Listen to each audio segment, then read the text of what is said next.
Hey guys, tonight we're stepping back in time to a world far less glamorous than it's often portrayed. Picture this. You wake up in a cold, drafty room, the light barely peeking through a small, grimy window. It's dark outside, probably earlier than you'd like, and the weight of your day's work is already weighing heavily on your shoulders. The scent of damp stone and firewood fills the air, and there's no modern-day alarm clock to wake you, just the crow of a distant rooster and maybe the shrill call of a bird who's definitely not helping you ease into the morning. You're in a medieval village, or more accurately, a world where survival is the day's true goal, not comfort.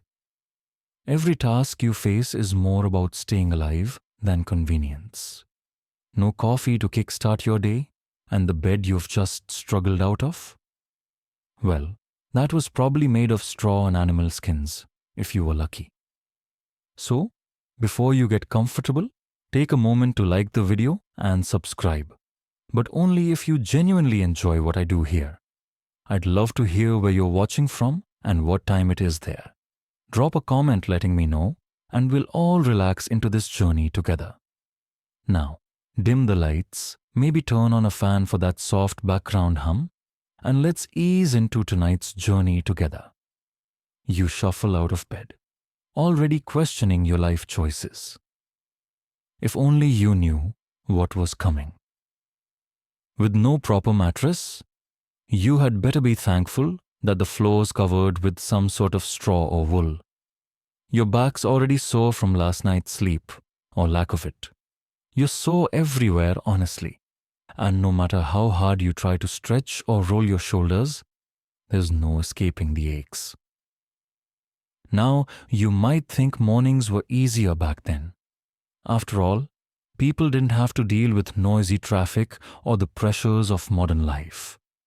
But let me tell you, there's nothing easy about waking up without modern comforts, without a warm, soft blanket, or even the option of a hot shower.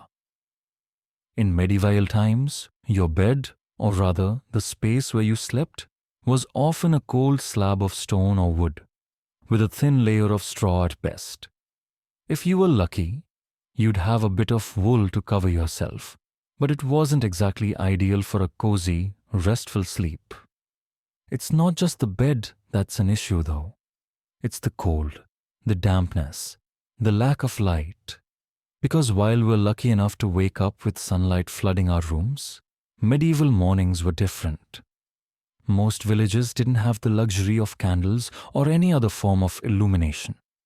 You'll have to wait for the sun to rise, or hope your lantern flickers to life. The first challenge of your day is getting out of bed at all, because you're already feeling the weight of the world on your shoulders. Literally. The moment you stand up, your joints protest in agony. So, from lying on uneven surfaces. Your room might be the size of a small closet in today's standards, and the chill from the stone floors seeps up through your feet, chilling you to the bone. You wouldn't be able to escape that discomfort quickly, and don't even think about cozying up under a duvet. Instead, you grab whatever piece of cloth, blanket, or skins are available, though it's hard to get comfortable when your bed's just barely better than the floor. The lack of light in your room is noticeable too. We've all taken it for granted, haven't we? Waking up to sunlight streaming through the window or being able to flick on a light switch in a second. That's something you won't find here. You're living in an era where the sun is your only source of light, unless you have access to a candle. Which, let's be honest, is far from a guarantee. Your morning is dark, cold, and the first challenge you face is just trying to get yourself to move, to start the day, to wake up. So, good luck on that front. It's not the ideal way to ease into the morning, but survival's never been about comfort in the medieval world. But hold tight. Before you've even begun your day, you'll realize just how much worse it could get. But don't worry. It's all part of the adventure. Keep your wits about you and remember, this is just the first part of your journey.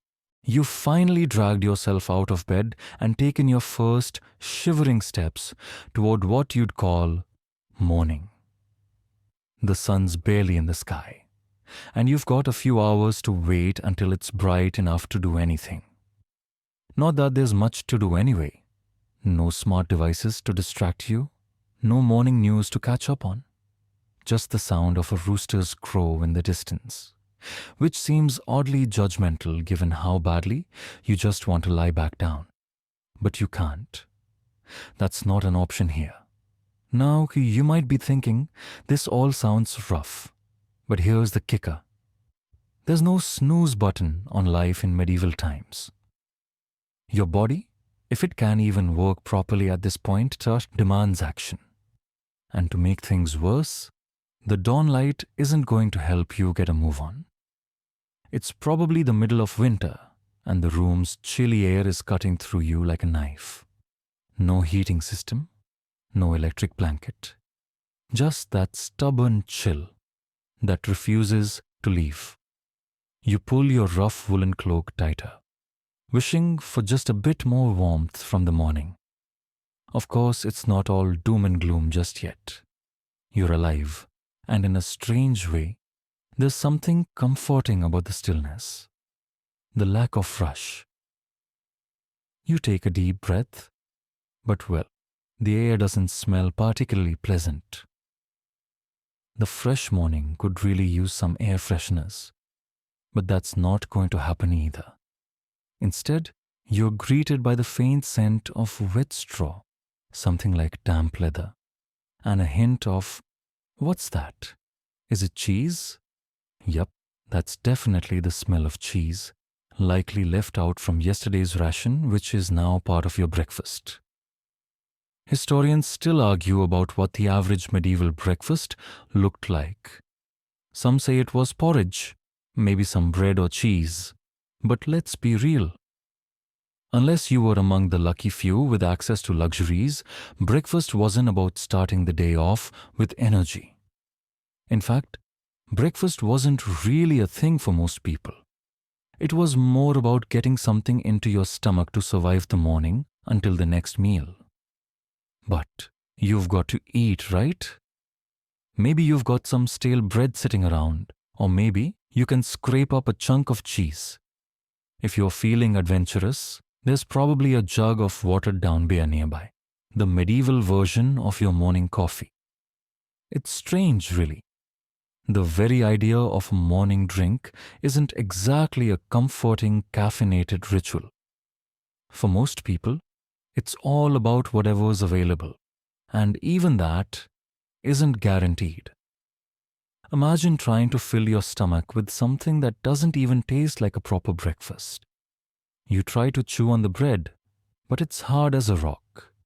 You'd need a hammer to get through it. But hey, this is just the start of your day, right? Things can only improve from here, you think to yourself. Except they don't. At least, not in the way you're hoping. The cold is still lingering. The darkness still hangs around.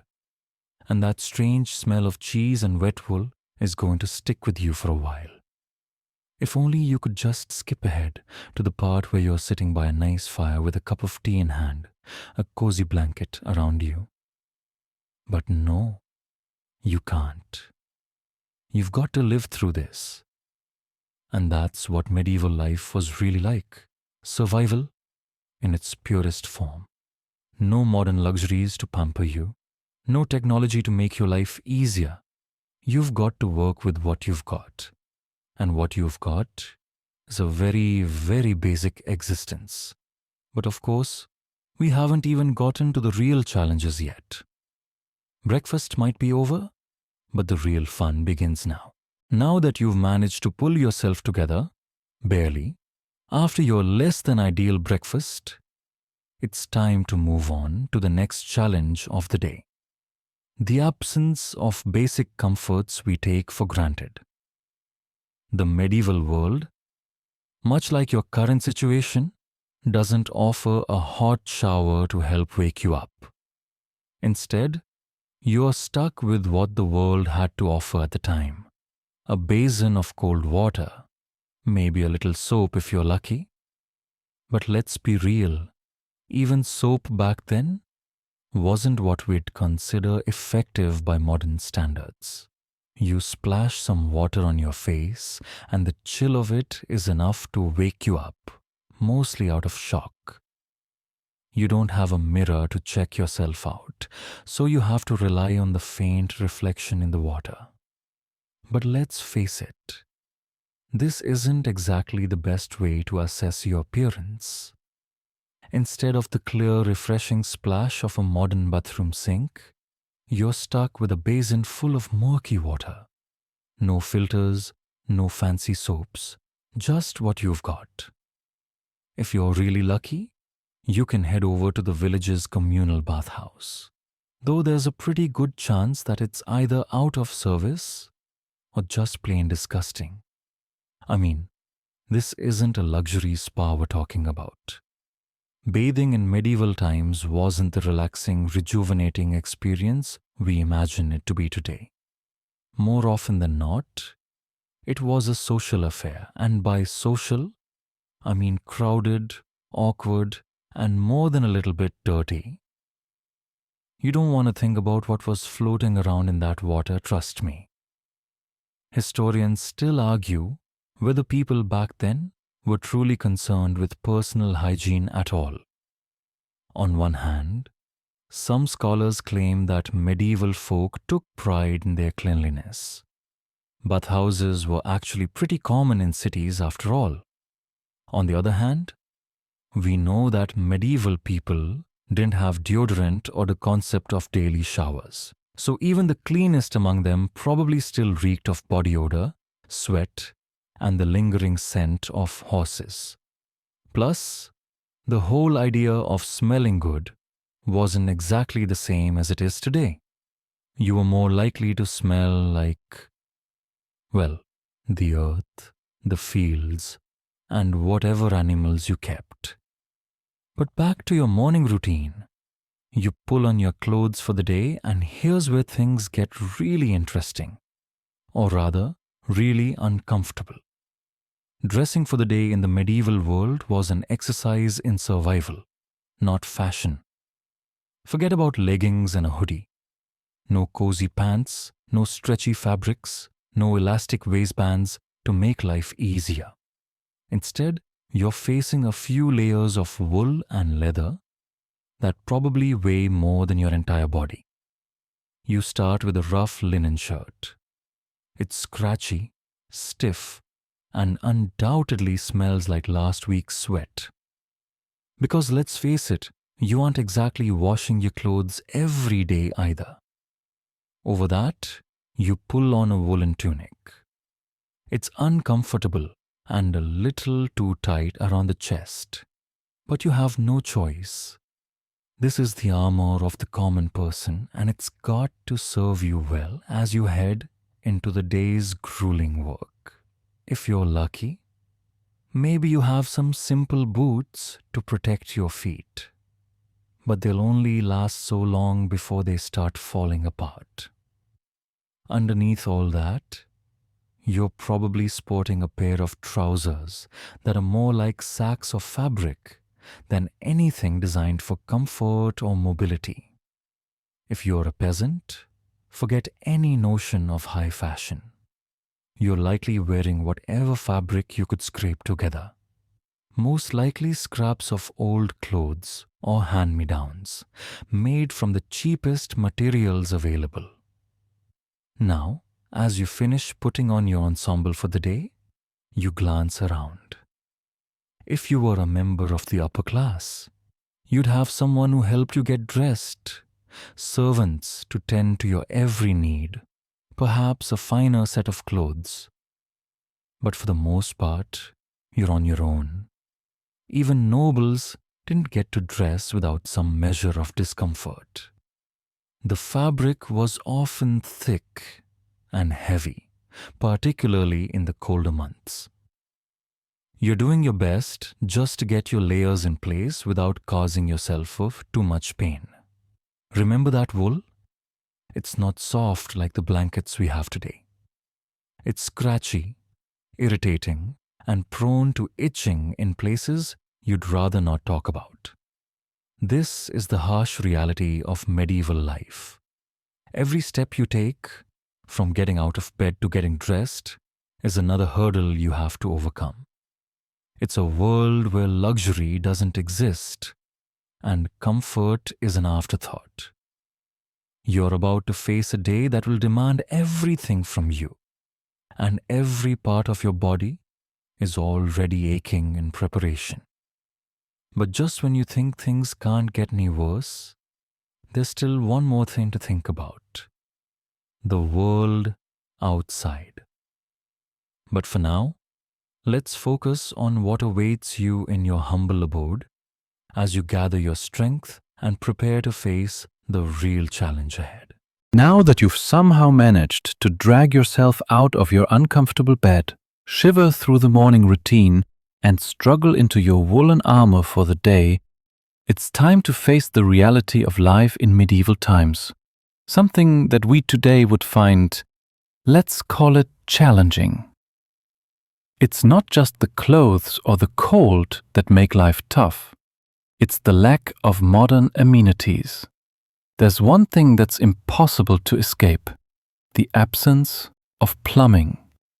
Imagine for a moment you live in a world without the simple joy of a toilet. And no, I'm not just talking about no flushable toilets. There's no indoor plumbing at all. No faucets, no pipes, no water tanks. Nothing. The idea of a bathroom as we know it today would be considered a luxury only reserved for the wealthiest castles. If you need to relieve yourself, well, you're out of luck in terms of convenience. You'll have to make your way outside to an outhouse or, if you're unlucky, squat in the nearest corner. That's if you can find some privacy at all. Public latrines were common in larger cities, but let me tell you, privacy wasn't really a concept. There was no personal space. You're just doing your thing in a room full of people, likely next to someone who's holding their nose and hoping they're not about to trip in the mud. Let's not forget that these facilities were hardly luxurious either. Some medieval latrines, especially in castles, were nothing more than holes in the ground. If you lived in a village, you might have to dig a pit every few weeks to keep the place from flooding with waste.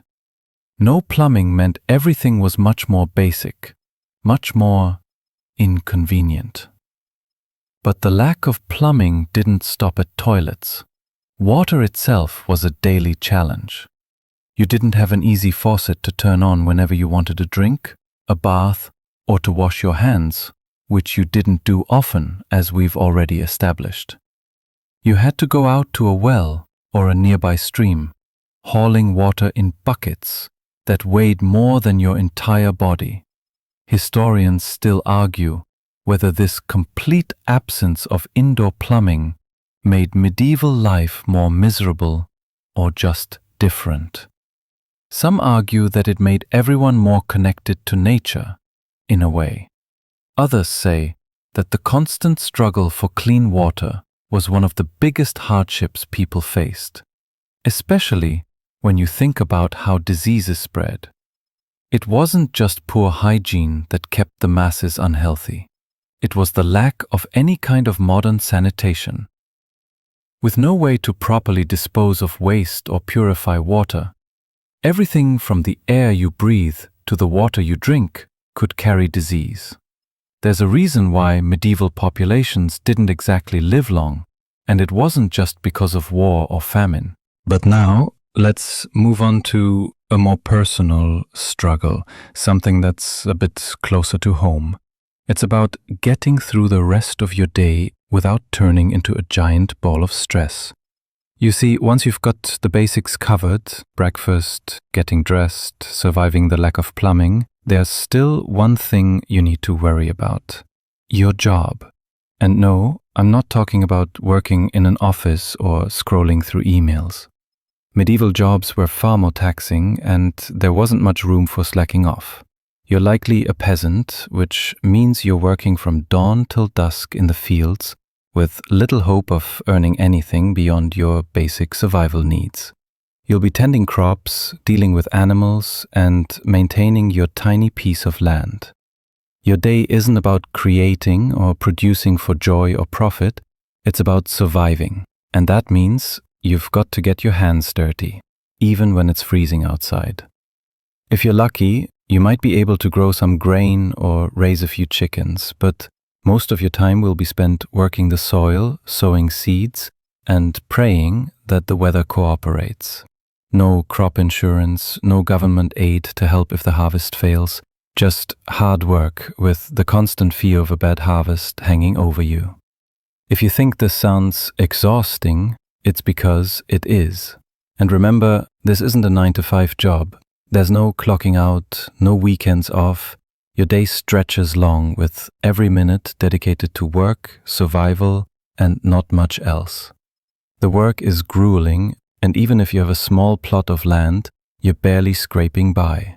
Your food supply depends on the weather, and if the crops fail, well, you're left to make do with whatever you can scrounge.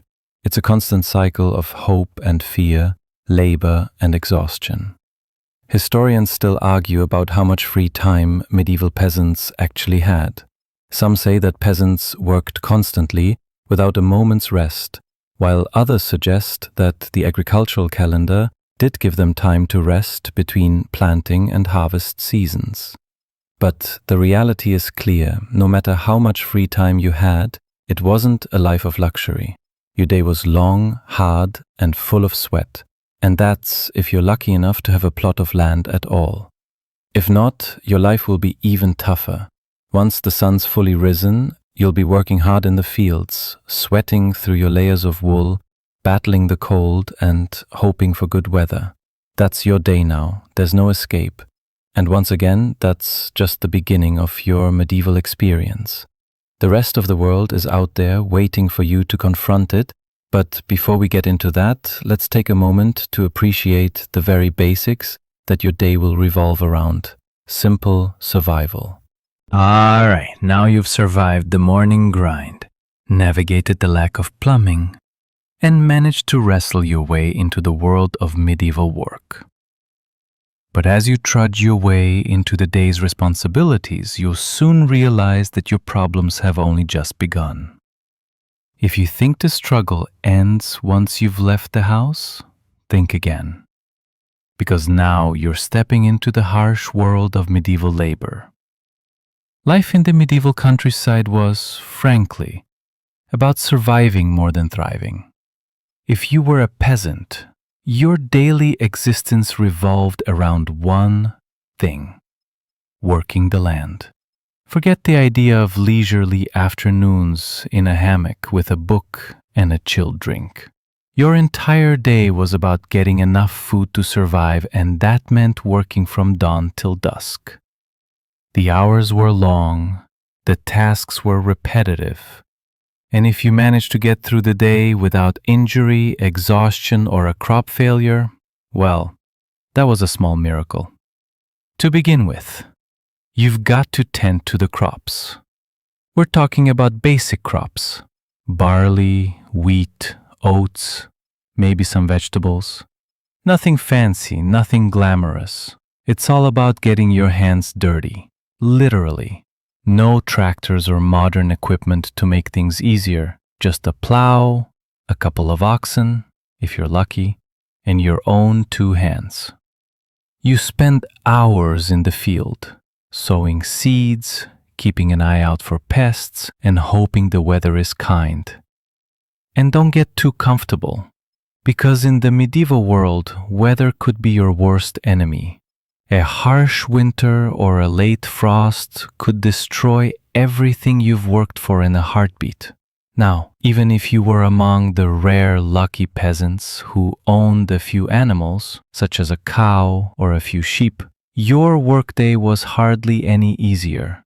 you'd still need to care for these animals, feeding them, milking them, and keeping them healthy enough to produce food or clothing. A sick animal could spell disaster for your family's survival. And if one of your animals died, well, that was a serious blow to your livelihood, possibly leaving you without the milk, wool, or meat you relied on for food and warmth. Historians still argue about how much medieval peasants actually owned. There are debates about whether most peasants were able to accumulate any form of wealth or if they were simply perpetually struggling. What we do know is that the work was demanding and rarely rewarding. The few luxuries peasants might have enjoyed, such as a small feast on special occasions, were fleeting and nothing like the constant comforts we take for granted today. But let's not sugarcoat it. You're likely working in all kinds of weather, from the hot summer sun to the biting cold of winter. If you're out in the field when the weather takes a turn for the worse, you'll be stuck in the... At the end of the day, you've worked yourself to exhaustion. And now it's time to head home. But don't think you're done yet. In medieval times, your house wasn't just a place to sleep. It was also a place to work. The line between home and workspace was often blurred. When you finally reach the humble abode where you live, you've still got to take care of your animals, prepare the evening meal, and make sure everything is secure before you go to bed. And if you're lucky enough to have a fire in the hearth, it's probably dying out by now, and you'll have to stoke it for warmth. You might be able to cook your food over the fire, but you'll also be inhaling smoke all evening long. Breathing in that smoke day after day, it's a constant annoyance, not to mention the health hazard in itself. As the day wears on, your energy starts to wane, and you're left with little to show for your efforts, except a sore back, aching limbs, and a belly that's only half filled. Dinner? Maybe some leftover bread, cheese, and whatever scraps of meat or vegetables you managed to scrape together from the day. If you're lucky, you might even get a bit of porridge or stew. But it's likely to be bland and plain, without much variety. There's no delivery service or restaurant to offer comfort here. Historians still debate the nature of medieval cuisine. Was it as bland as we think? Or were there hidden culinary delights that have been lost to time?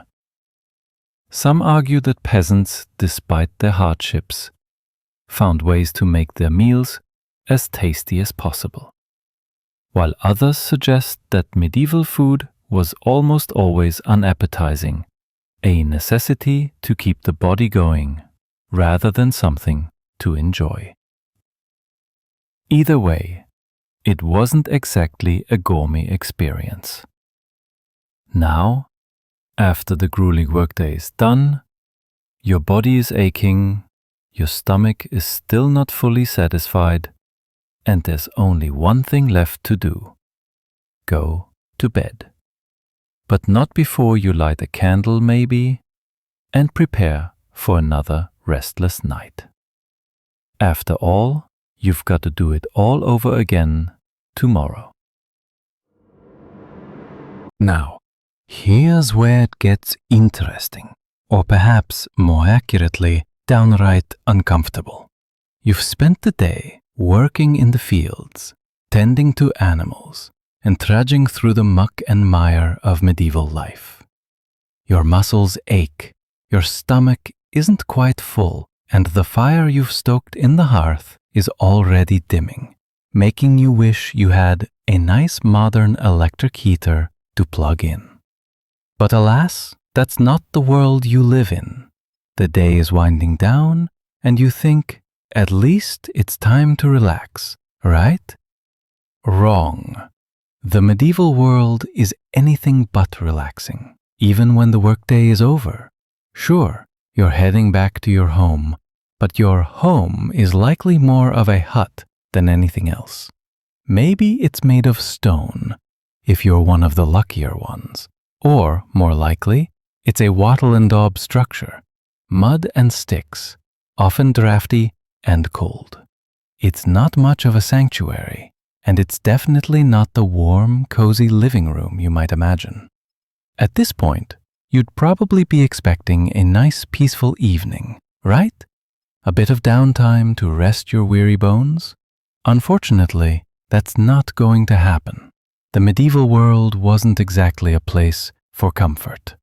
And when the sun goes down, it brings with it a whole new set of problems. Starting with the simple fact that your world goes completely dark. There's no electricity, no streetlights, no way to flick a switch and light up the night. All you've got is a candle, or perhaps a lantern, if you're lucky.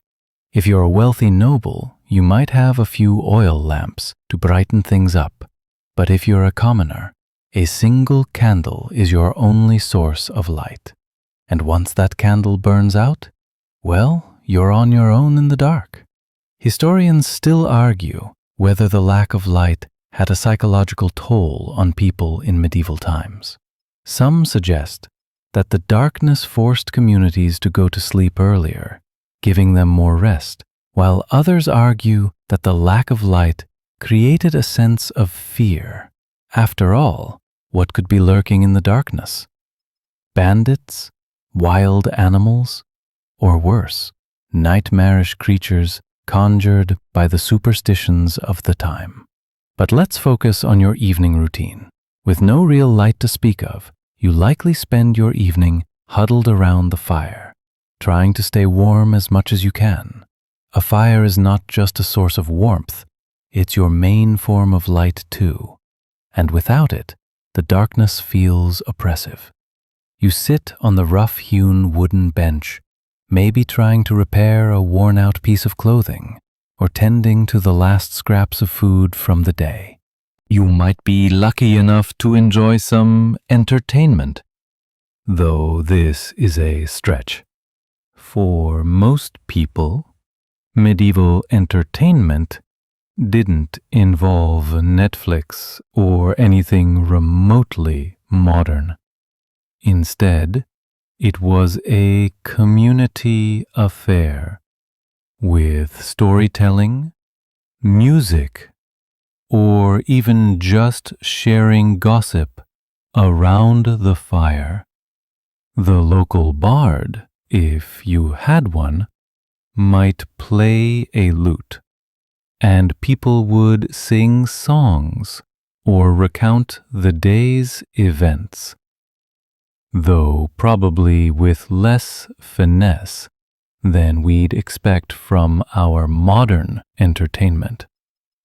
Maybe you join in, but chances are you're too tired to make much of an effort. Your mind is still focused on the fact that tomorrow is going to be exactly like today, just as exhausting, just as hard, and with just as little reward. And if you're a bit of a lucky soul, you might actually have a bed to sleep in. That's not always the case, though. Many peasants simply slept on the floor with a thin blanket and a pile of straw for insulation. At best, you've got a small pallet made of some old cloth or skins, maybe with a pillow made of straw. If you're a wealthy noble, perhaps you have a soft mattress. But even then, there's no memory foam to cradle your body in comfort. As you lay down to sleep, you might hear the sounds of the village or the distant howl of a wolf in the woods. You try to rest, but it's not easy. The floor is hard, and every shift you make sends a jolt of pain through your body. The fire is still crackling in the hearth, but it's getting quieter as it dies out. The only sound left is the occasional crackle from the embers and the noises of the night creatures just beyond your walls. It's an unsettling stillness, a reminder that in the medieval world, danger could strike at any time. Historians often debate how well people actually slept in medieval times. You've made it through another long day in the medieval world, and as your body finally succumbs to the weight of exhaustion, your mind begins to settle. The fire flickers low in the hearth, casting strange, dancing shadows across the walls of your room. The bed, or rather the makeshift pile of straw and cloth you're using as a mattress, feels colder than it should, and you pull the blanket tightly around your body, hoping for some warmth. Sleep is slow to come, and when it does, it's restless. But after a while, you drift into an uneasy slumber, knowing full well that tomorrow will be just as demanding as today. And then, in the middle of the night, you hear it. The howl of a wolf somewhere in the distance. The rustling of leaves outside your window. The world beyond your humble home is dark, and it feels eerily close. While the thought of wild animals might send a chill down your spine, it's not the animals you should fear the most in the medieval world. There are far worse threats that come when night falls. Historians still argue about how dangerous it truly was to live in medieval times, especially at night. Some suggest that many people, particularly in rural areas, felt relatively safe in the communities they built. Others say that the constant threat of bandits, rogue knights, or even just the dangers of the natural world made nighttime a far riskier affair. Whatever the case, there's a sense of vulnerability that lingers in the darkness, a knowledge that anyone could be out there, lurking, waiting to cause harm. You've heard the tales. There are the knights who rode through the villages, demanding tribute, leaving devastation in their wake. Then there are the smaller, more insidious threats, local bandits who'd creep in after dark to steal from your small holding, or worse, cause harm. With no real authority to protect you, no police to call, and no law enforcement to back you up, your only hope is that your neighbors are just as weary and ready to defend as you are. But often, people were on their own, at the mercy of those who might strike in the dark. And even if you manage to survive the night without any threat, the morning will always arrive too soon, bringing with it the relentless, unyielding demands of another day. The cycle continues: sleep, work, survive. But there's one thing you must keep in mind. While you sleep, the world continues to turn, and every hour of rest is just a brief pause before the inevitable dawn. Still, your life is one of constant motion, constantly trying to stay afloat, to hold on to the fragile thread of survival.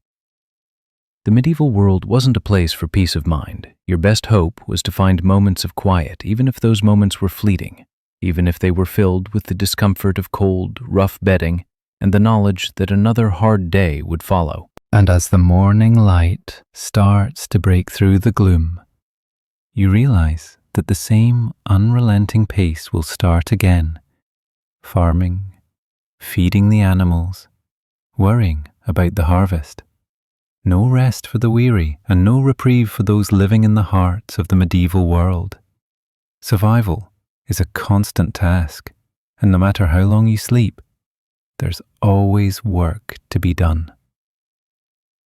Before you rise, you take one last deep breath, feeling the weight of your day settle in. It's hard to imagine another day that won't be filled with struggle and hardship. But somehow, you're here, still going.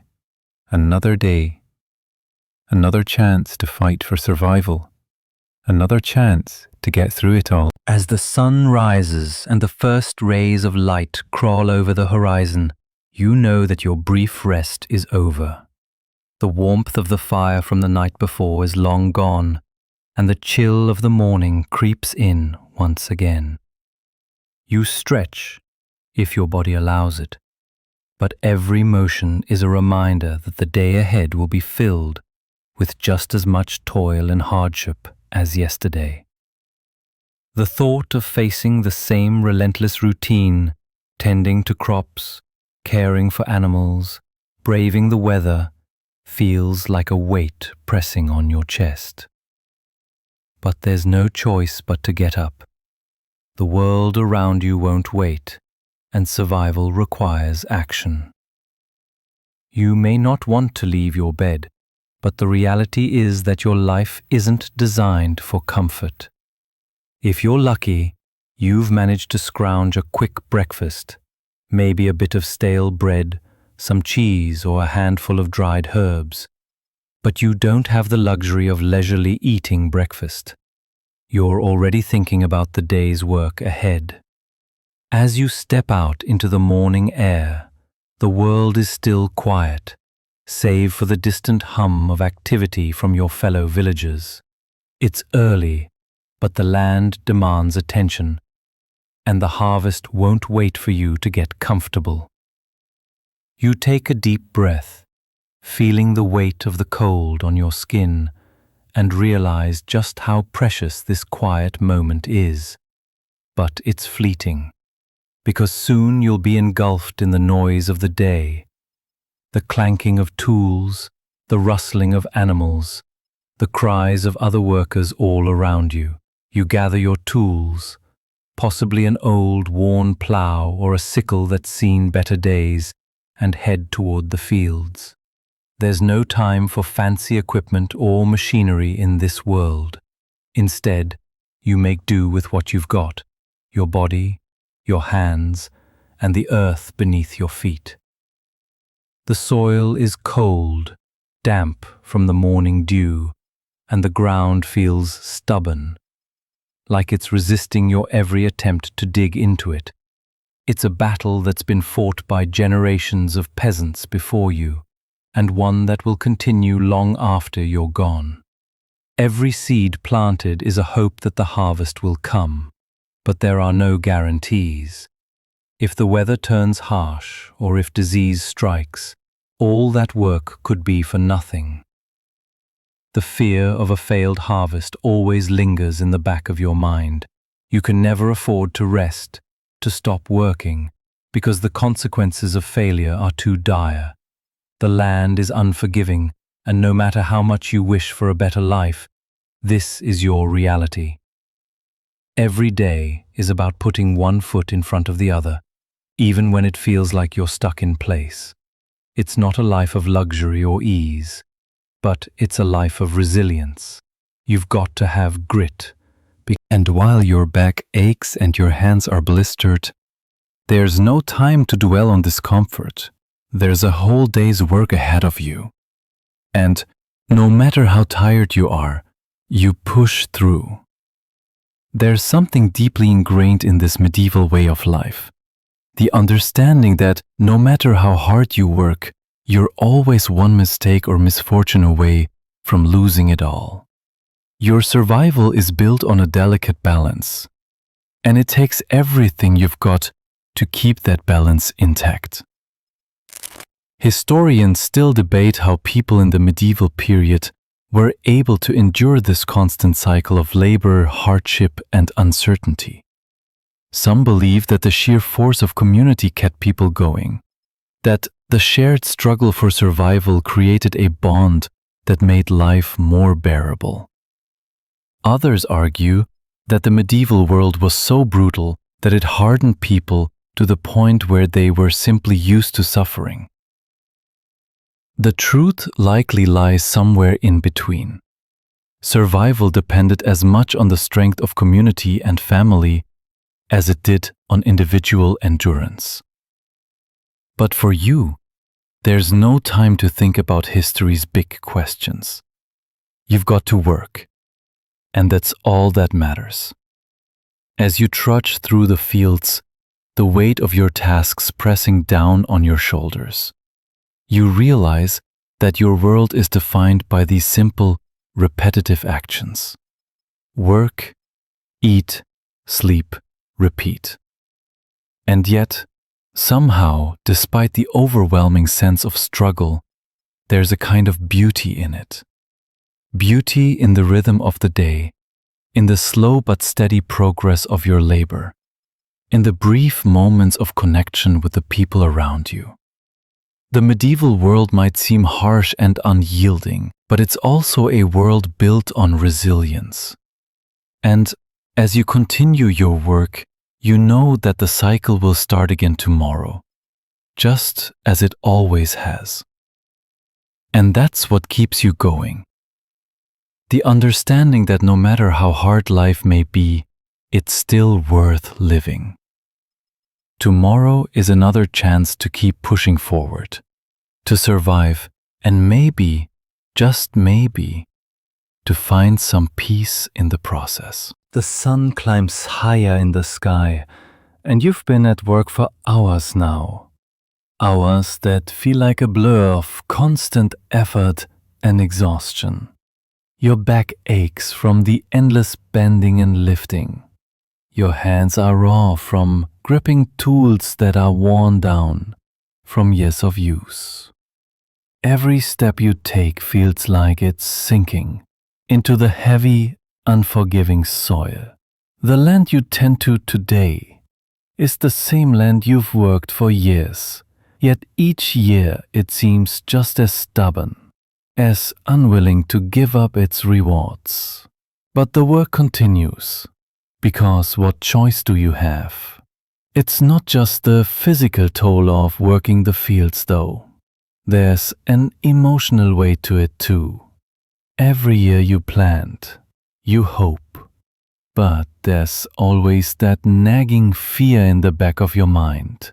What if this year is the year the weather turns against you? What if there's a drought, or a frost, or some other disaster that leaves you with nothing to show for your hard work? The medieval world doesn't offer the same comforts we might expect today. No insurance, no safety net, no way to guarantee that the harvest will be enough. All you have is hope. And sometimes even that feels fragile. But there are small victories too. When the seeds you've planted begin to sprout, when the first signs of green start to break through the soil, there's a fleeting moment of triumph. It's not much, but it's enough to keep you going. And when the time comes to reap the fruits of your labor, the satisfaction of knowing that you've earned every bit of your sustenance makes the pain of the work feel just a little bit worth it.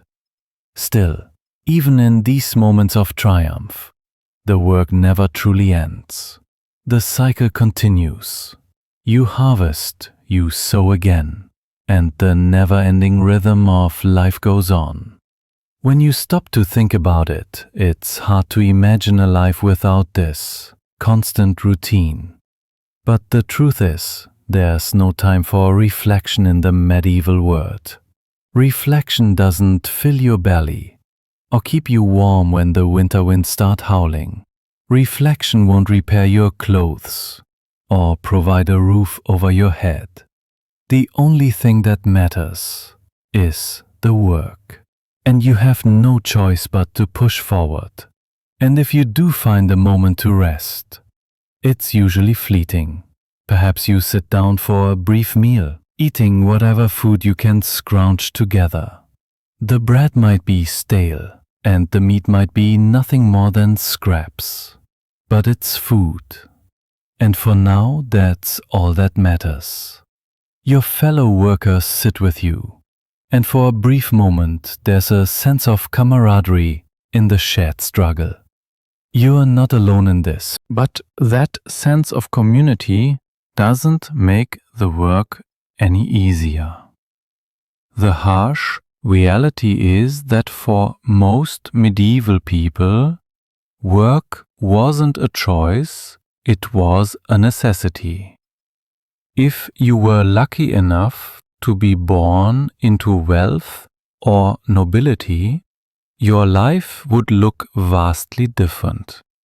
But for the vast majority of people, especially peasants, work was an unrelenting force that governed every aspect of life.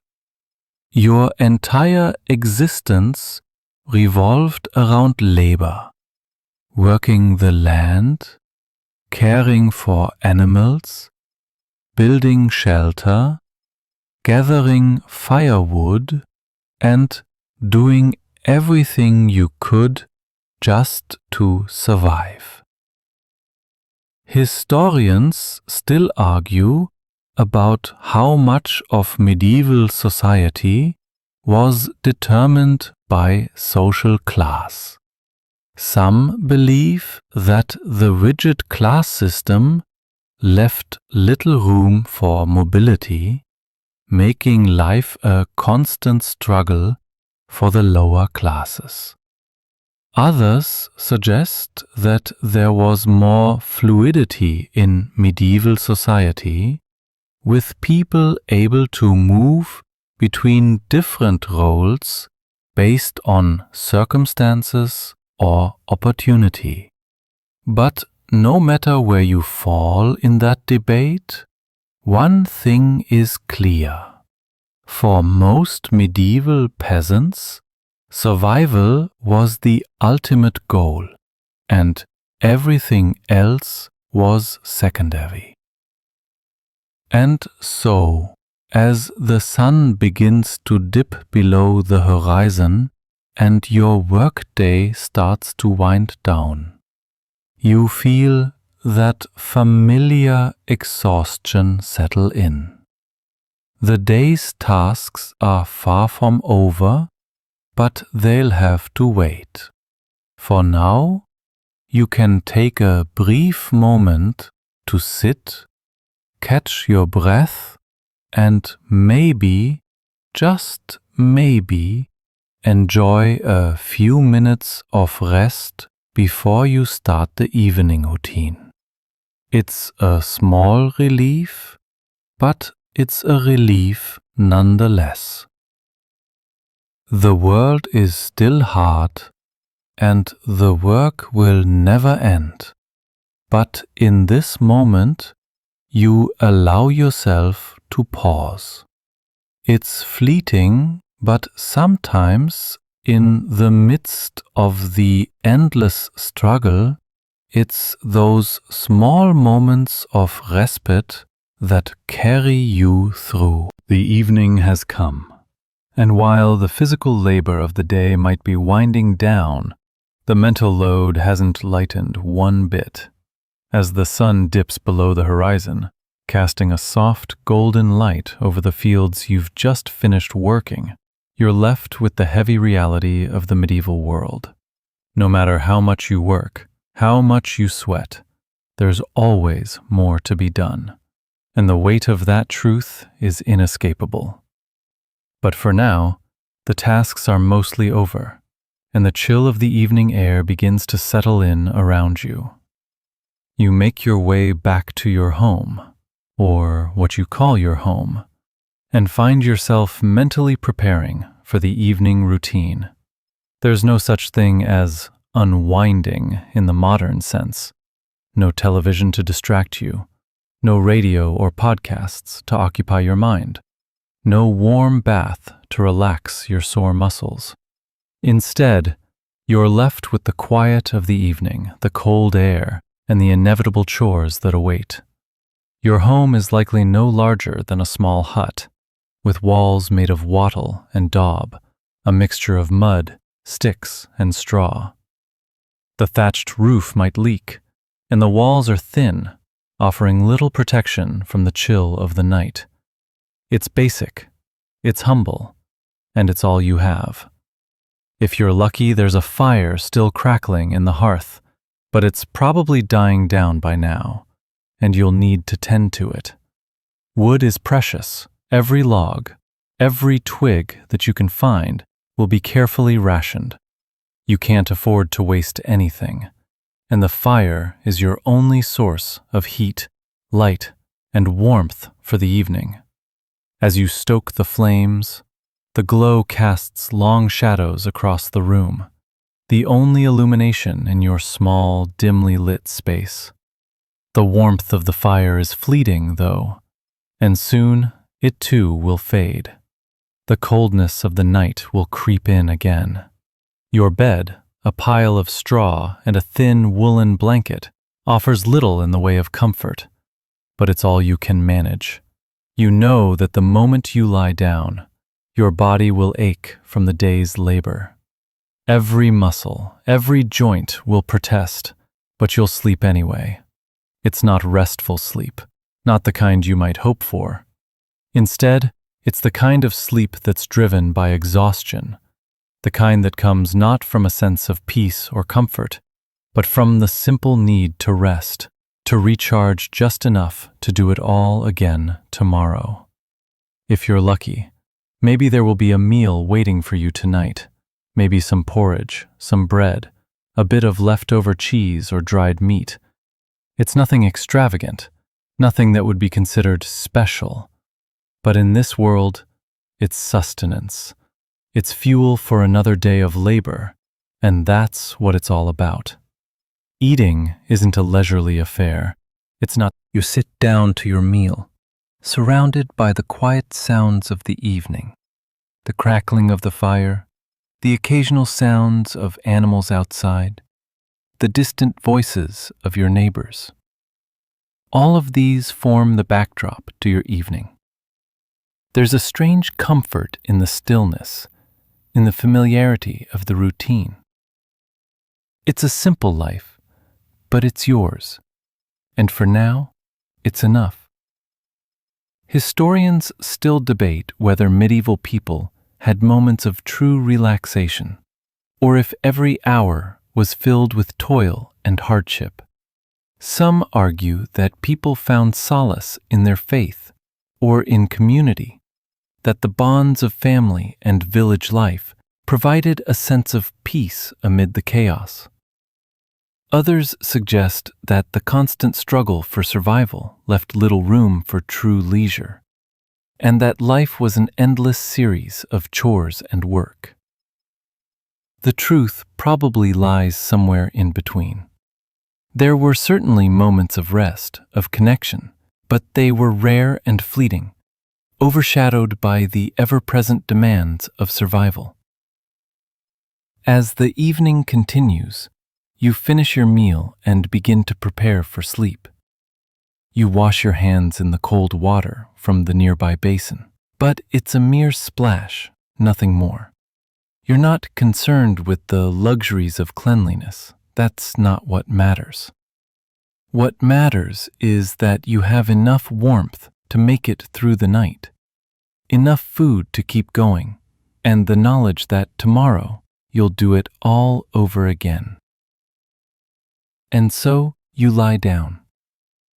The coldness of the room envelops you, and the fire flickers one last time before dying out. You pull your blanket tighter, hoping to retain what little warmth you have. Your body aches, but it's nothing new. You drift off, but it's not peaceful sleep. Instead, it's the kind of sleep that comes from sheer exhaustion, from the realization that you've made it through another day. You close your eyes, knowing that the cycle will start again tomorrow. The work, the struggle, the survival. There's no escaping it.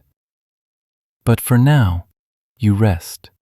The night passes slowly, and while you sleep, the world outside doesn't stop moving. The wind whispers through the trees. The occasional animal skitters across the earth, and the sounds of distant voices from other homes drift through the still air. But none of this reaches you.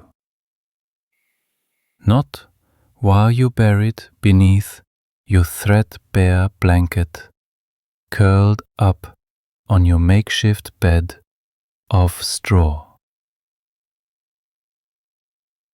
You'll rest, but only just enough to get you through the night.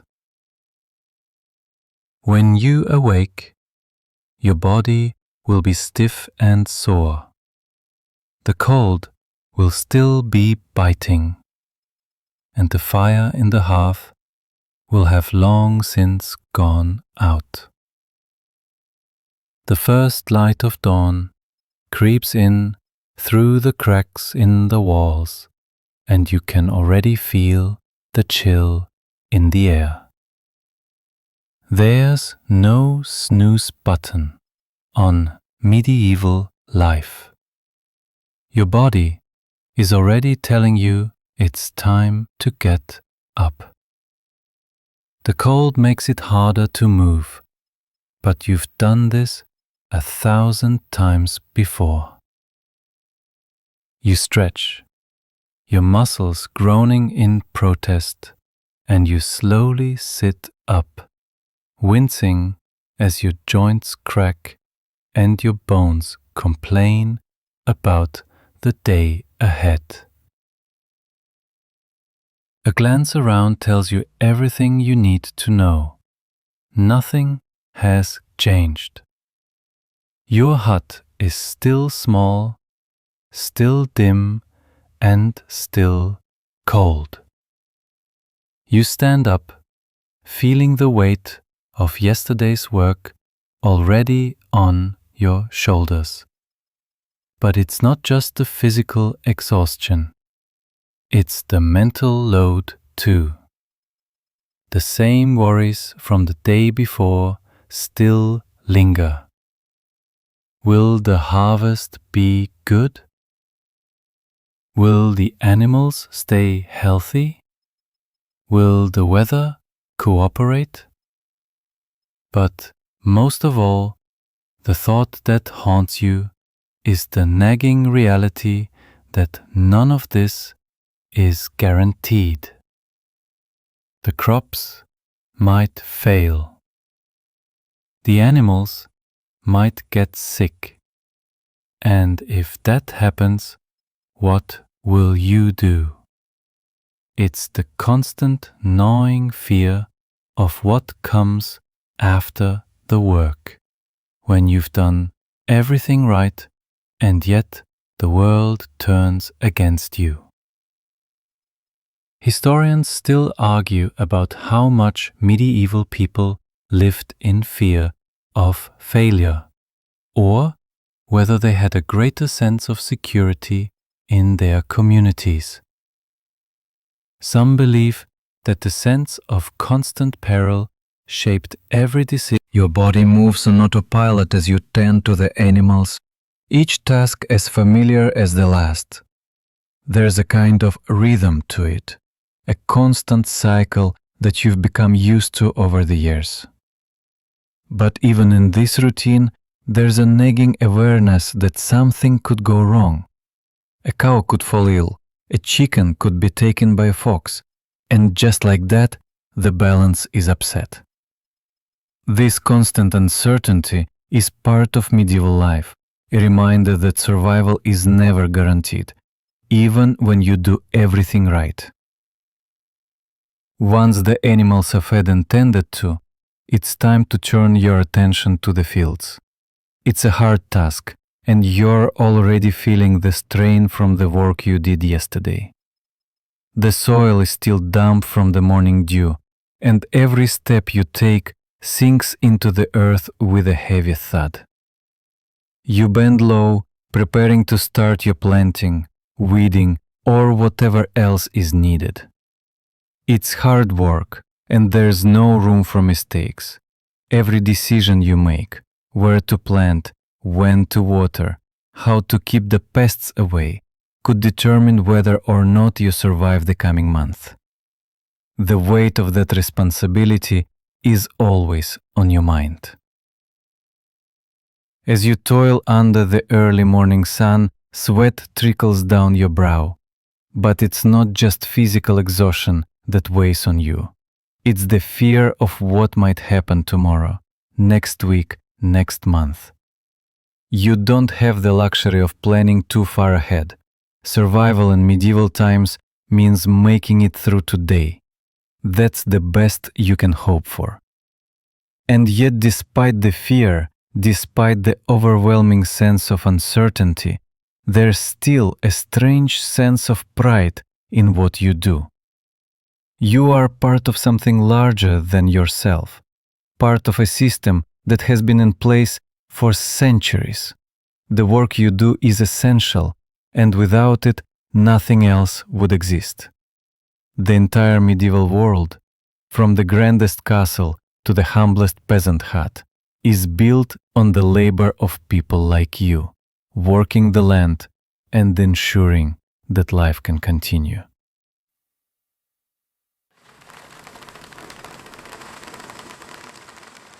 Historians still debate the emotional toll of medieval life. Were people constantly living in fear of what might happen next? Or did they find comfort in the routine of their work, in the small victories of a successful harvest or a healthy animal? Some suggest that people found meaning in their labor, that the simplicity of life allowed for a deeper connection to the land and each other. Others argue that the constant grind of survival left little room for joy, and that the fear of what might go wrong colored everything. But for now, all you can do is keep working. The cycle continues. The animals need tending, The day drags on, as it always does, each hour blending into the next. The familiar rhythm of work is your constant companion, each task flowing seamlessly into the next, with little room for contemplation. The sun climbs higher in the sky, and as the hours pass, the heat becomes more oppressive. Your skin is damp with sweat. Your clothes cling uncomfortably to your body. But there's no time to pause for relief. The work continues, and you must continue with it, no matter how tiring it becomes. You think of how much easier life would be if there was a bit more comfort, a bit more ease. A chair that doesn't dig into your back, a meal that doesn't require hours of preparation, a warm bath that actually soothes instead of making you feel more fatigued. But those things are luxuries, and luxury isn't part of your world. What you've got is your strength, your will to endure, and your ability to push through the exhaustion. And that's exactly what you do. Even when the work seems endless, there's something oddly grounding about it. The land, the animals, the rhythm of the day, it all feels somehow connected. You can't imagine a life outside this because this is the life you've always known. This constant, unyielding labor is part of you now. And it's hard to imagine anything different. The work is grueling. But it's also what keeps you tethered to the world around you. Without it, you wouldn't have anything. As you turn back to the fields, you realize just how little there is beyond survival. There's no space for anything more, no time for entertainment, no opportunity for leisure. The work is your life, and you accept it as such. You've learned to take comfort in the small victories. A successful harvest, a healthy calf born, the satisfaction of finishing a day's work knowing that you've done everything you could. Those moments of relief, of progress, are fleeting, but they keep you going. And yet, even as you focus on the task at hand, you can't help but wonder, what would life be like without this endless grind? What would it feel like to wake up in the morning without the weight of the day ahead bearing down on you? It's a fleeting thought, though, because in the medieval world, there's no room for such questions. There's only what needs to be done, and the best you can do is get through the day. You might have a moment of respite when you sit down for a quick meal, a hasty bread and cheese affair perhaps, or a bowl of meager soup. There's no luxury here, just food to keep you going. If you're fortunate, you might have a bit of meat, but chances are it's the same ration you've had for days. Variety doesn't exist in your world. The meal is fuel, plain and simple. As the day wears on and you finish your tasks, you find yourself feeling the familiar weight of exhaustion settling in. Your body aches, your muscles protest every movement, and your mind starts to drift, longing for some kind of comfort or ease. But there's no time for that. The day isn't done yet, and night will soon fall. But even then, there's no real escape. Historians have debated how medieval people coped with the relentless nature of their work. Some suggest that the absence of distractions made life simpler, that there was peace in focusing entirely on the task at hand. Others argue that the grind of constant labor left little room for joy or rest, and that life was often filled with frustration, fear, and a sense of futility. Perhaps it's a bit of both. While the work was hard, it also provided a sense of purpose, a reason to wake up every morning and face the day. But now, as the evening sets in and the sun begins to dip below the horizon, you find yourself longing for just a bit of relief. You've worked hard, and the aches and pains in your body are evidence of that.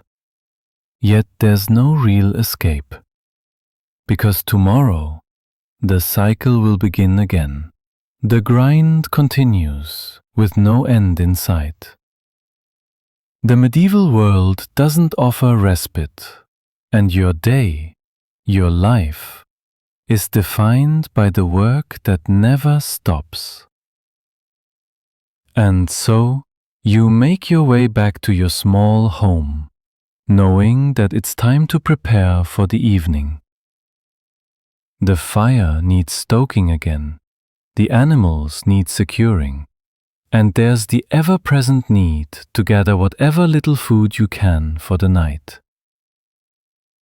The small joys of the day are fleeting, and the night offers no real comfort. Your bed, made of straw and old wool, is far from a sanctuary. But it's all you have. The cycle is endless. But as the darkness settles in, you find yourself at the mercy of this world, of the earth, of the weather, of the forces you have no control over. All you can do is keep working, keep surviving, and find whatever small comforts you can along the way. The night wraps around you like a cold blanket as you finish your evening chores.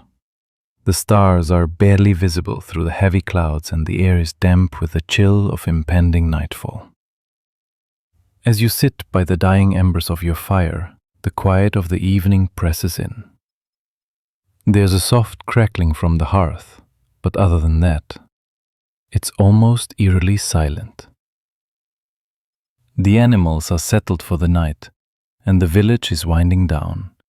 each person retreating into their own small world of comfort, or the closest approximation of it. For you, this is the time to rest, though it's far from the kind of relaxation we might imagine today. There's no winding down with a cup of tea or the gentle hum of a modern home. Instead, the darkness feels heavy, oppressive almost, as it presses in from all sides. You pull your thin woolen blanket around you, but it doesn't feel like much of a shield against the cold. Every night is a struggle against the chill, a constant battle between you and the elements. And even if the cold didn't make sleep difficult, the discomfort of your straw mattress, more like a rough patch of bedding than a true bed, ensures that you won't sleep deeply. The wind outside howls faintly, carrying the distant sounds of wolves, or the occasional call of a bird. If you're lucky, you'll be able to drift off, but it's never a peaceful, restful sleep. Every movement in your room, whether it's the faint creak of the walls or the shifting of the straw beneath you, sends you into a brief state of alertness. There's a constant awareness that you're vulnerable in the night. And then there's the knowledge that tomorrow will come, bringing with it more of the same. Another day of work, another day of survival. Historians often debate whether people in medieval times suffered from poor sleep due to their discomfort and the lack of proper bedding. Some believe that medieval people adapted to sleeping in conditions we would find unbearable, while others suggest that the constant exhaustion from hard physical labor actually made sleep come more easily despite the uncomfortable conditions. Whatever the case, there's no denying that sleep in the medieval world wasn't the peaceful retreat it is for many of us today. As you lie there, the rhythmic sound of your breath becomes the only thing you can focus on. The world is still and quiet, save for the occasional creak of your home, a reminder that everything around you is old, worn, and precarious. There's a strange sense of comfort in the familiarity of it, even though it's not the kind of comfort we would seek today. It's the kind of peace that comes, not from luxury, but from the knowledge that this is your... But sleep still doesn't come easily. Your body, worn from the day's exertions, refuses to settle. Every ache, every sore joint reminds you of the work you did and how it hasn't stopped for a second since you were born.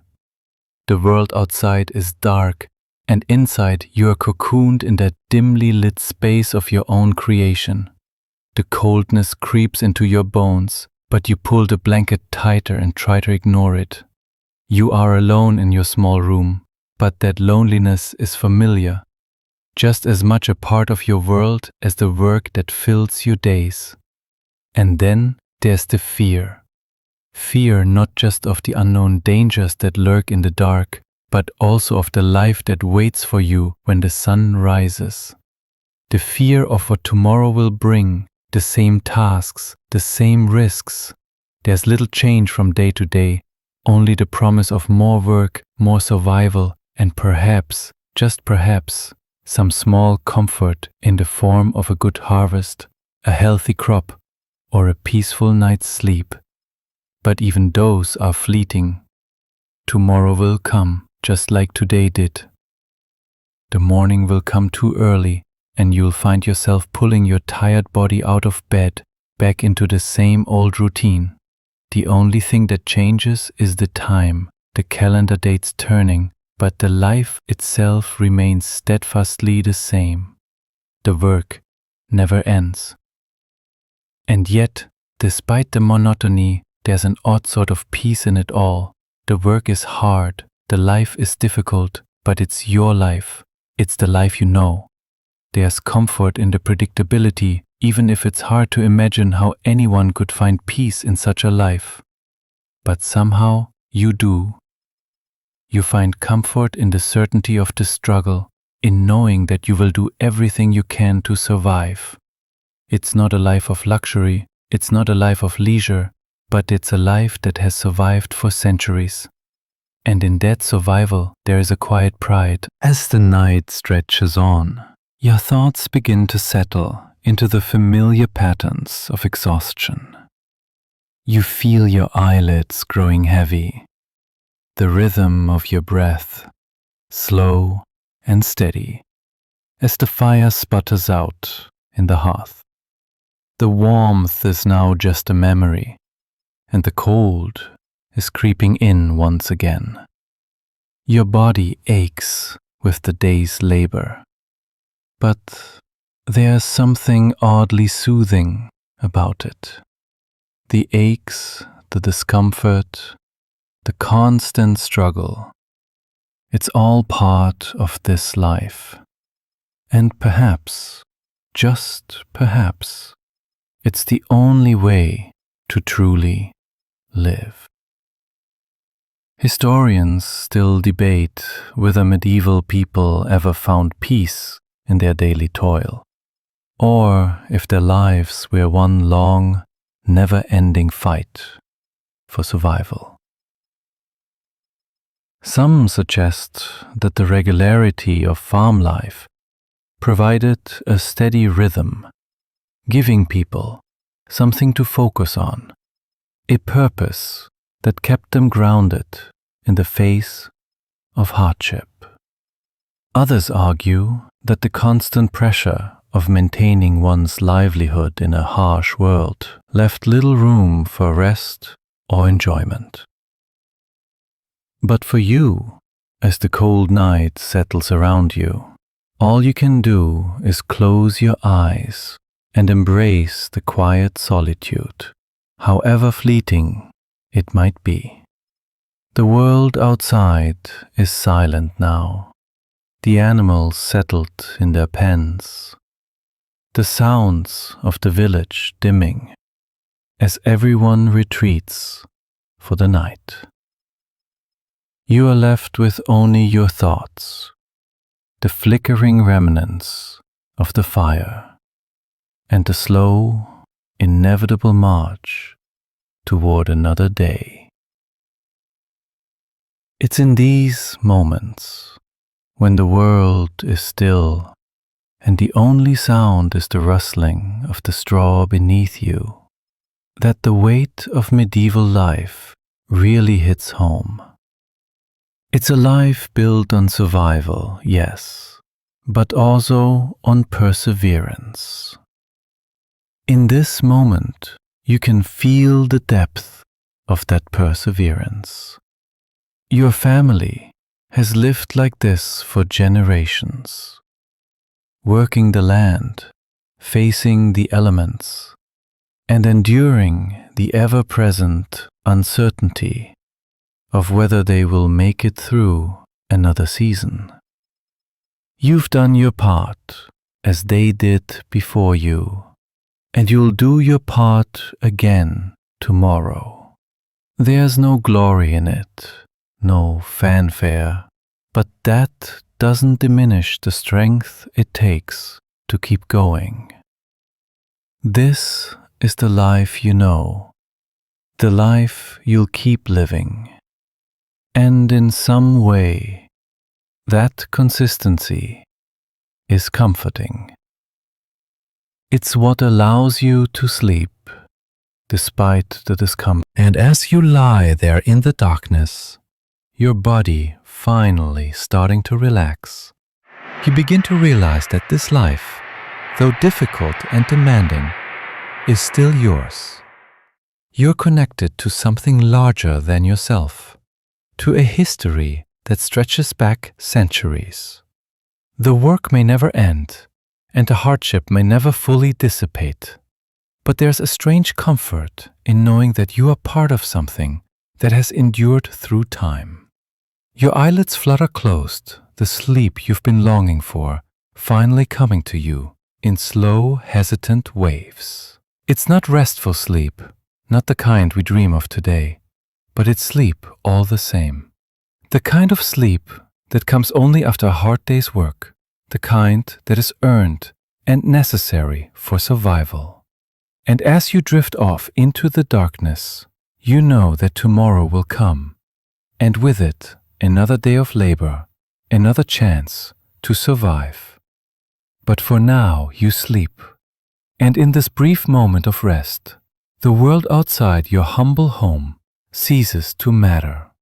The only thing that matters is the slow rhythm of your breath, the quiet, comforting presence of the night, and the promise that when morning comes, you will rise and do it all again. As you lie there, wrapped in the deep stillness of the night, the world beyond your small home continues its quiet, unchanging march. The winds whip through the trees, rustling the leaves, the distant sounds of nocturnal creatures filling the void. But inside, your world is calm, just you and the fragile comfort of sleep. It's not a deep, uninterrupted rest. The cold keeps you alert, and the discomfort of your bed pulls you back from the edge of slumber. But there's a soft lull that you find in these fleeting moments. It's a temporary peace, one that doesn't last long, but it's enough to let you drift off, if only for a few hours. You're not alone in this world of restlessness. Your neighbors, too, are lying awake in their simple homes, struggling with the same discomfort, the same exhausting work that awaits them at dawn. The rhythm of life in the medieval world doesn't stop, and neither does the cycle of day and night. The work, the survival, the persistence, it all blends together in a seamless loop that's both unyielding and familiar. And as you drift off to sleep, you can't help but think that perhaps this, too, is the essence of your existence. You are part of this relentless cycle, and in some ways, it gives you a sense of belonging. It's not the most glamorous life, but it's yours.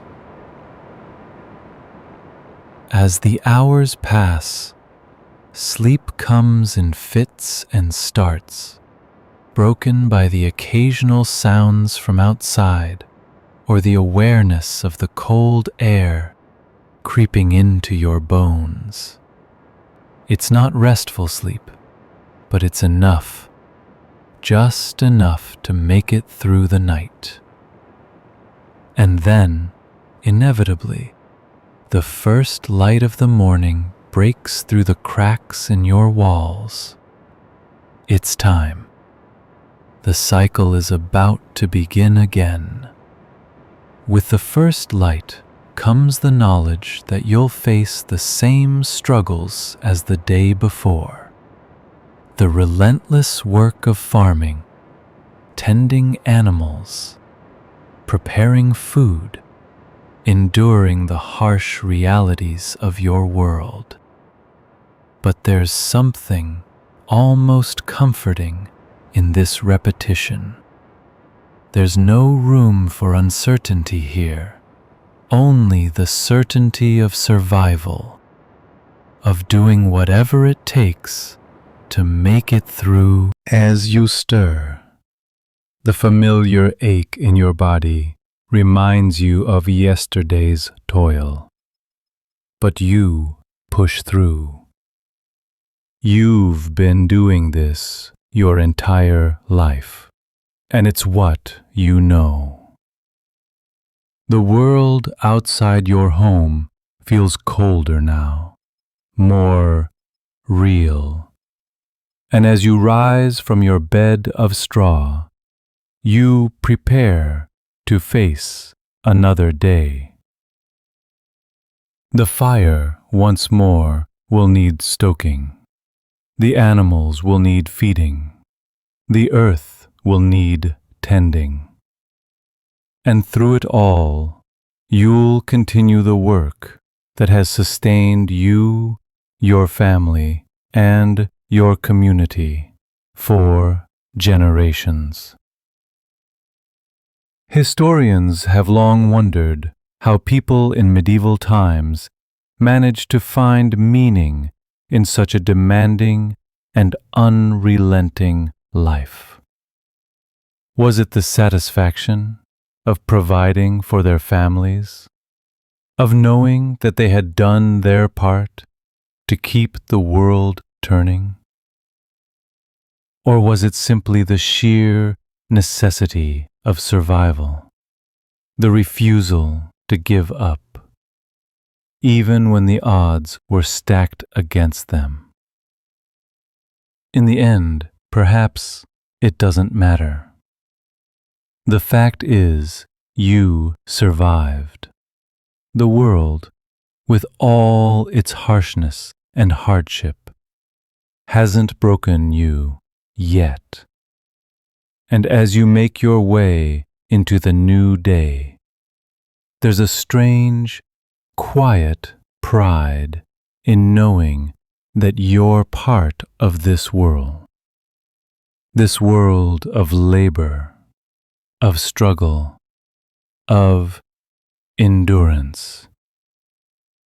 The world may be unforgiving, but as long as you wake up to face another day, you'll keep moving forward. The cycle will continue, as it always has. Now, as you begin your tasks, you know that tonight the cycle will once again repeat. Another day of labor, another night of restless sleep, and the world will keep turning. But for now, it's enough to know that you're alive, that you've survived, and that tomorrow you'll keep going.